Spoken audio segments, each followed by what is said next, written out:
আজকের ভিডিওতে একটু আলাদা ধরনের চর্চা হবে। কিসের এমন আলাদা ধরনের চর্চা হবে? চর্চাটা হবে ইউরোপের বিষয়ের উপরে।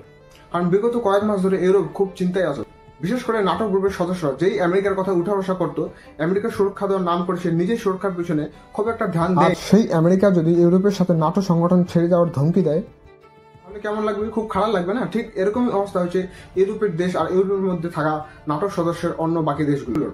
আসলে ডোনাল্ড ট্রাম্প যখন থেকে আমেরিকার রাষ্ট্রপতি হয়েছে, দুনিয়ার মধ্যে চারদিকে একদম সমালোচনা চলতেই আছে, এখনো পর্যন্ত থামার কোনো নামগন্ধই নেই।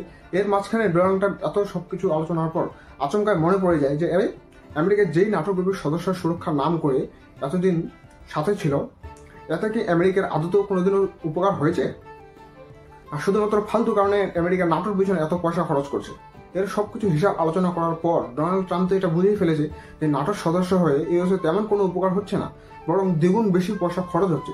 তারপর কি হয়? আমেরিকার তরফ থেকে এটা অফিসিয়ালি জানিয়ে দেওয়া হয় যে নাটোর সদস্যতা শুধুমাত্র ভার একালে বেশিরভাগ আমেরিকায় কেন বলবে, সবাইকে সমান দায়িত্ব নিতে হবে, সবাইকে সমান কর্তব্য পালন করতে হবে। আর এইসব দায়িত্ব যদি না পালন করতে পারো, তাহলে তোমাদের দেশের জিডিপি থেকে 5% পয়সা আমেরিকাকে দিও তোমাদের সুরক্ষার নাম করে। পরিবর্তে আমেরিকা নাটো গ্রুপের মধ্যে থাকা সমস্ত দেশ যে কোনো আপদে বিপদে সবসময় সর্বদা পাশেই থাকবে।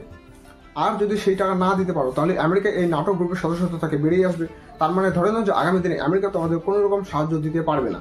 এখন প্রশ্নটা হচ্ছে যে আমেরিকা যদি ইউরোপের এই নাটো গ্রুপের সদস্য থেকে বেরিয়ে আসে আর তাদের যদি আমেরিকার তরফ থেকে সুরক্ষা প্রদান না করা হয়, তাহলে কি এইসব দেশ নিজের ক্ষেত্রে নিজেকে সুরক্ষা করতে পারবে?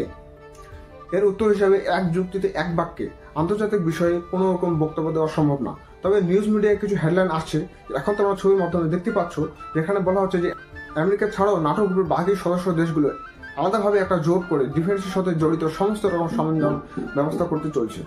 ভবিষ্যতে বলা হচ্ছে যে আগামী 5 থেকে 10 বছরের মধ্যে তাদের সম্পূর্ণ প্রয়োজনীয়তা মিটে যায়। দেখা যাক আগামী সময় এই বিষয়ে কিরকম কি পদক্ষেপ হচ্ছে। যদিও আমেরিকার তরফ থেকে এরকম কোনো সাহায্য প্রয়োজন পড়বে না এমনটা দাবি করা হচ্ছে, আন্দাজ করা যায় যে আগামী দিনে আমেরিকার তরফ থেকে কোনো রকম সাহায্য নেওয়ার প্রয়োজন পড়বে না। এদের মধ্যে বিশেষ করে যারা লিডার এবং ম্যান ভূমিকা পালন করছে, তাদের মধ্যে ফ্রান্স আর ব্রিটেন, এই দুটোই একমাত্র শক্তিশালী দেশ যারা ইউরোপের মধ্যে আসে এবং নাটো গ্রুপের সদস্যের মধ্যেও আসে। এই দুইটা দেশের কাছেই শুধুমাত্র পরমাণু শক্তি ক্ষমতা আছে। বিশেষ করে স্বাধীন অবস্থায় তাদের তো ক্ষমতা একটু বেশি বজায় থাকবে, স্বাভাবিক অবস্থায় তাদের জোর তো একটু বেশি হবেই।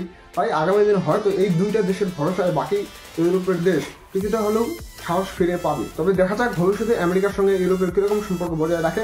এই বিষয়ে তোমাদের কি মতামত অবশ্যই কমেন্টে জানাও। আশা করা যায় আমার পুরো বিষয়টা বোঝা গেছে।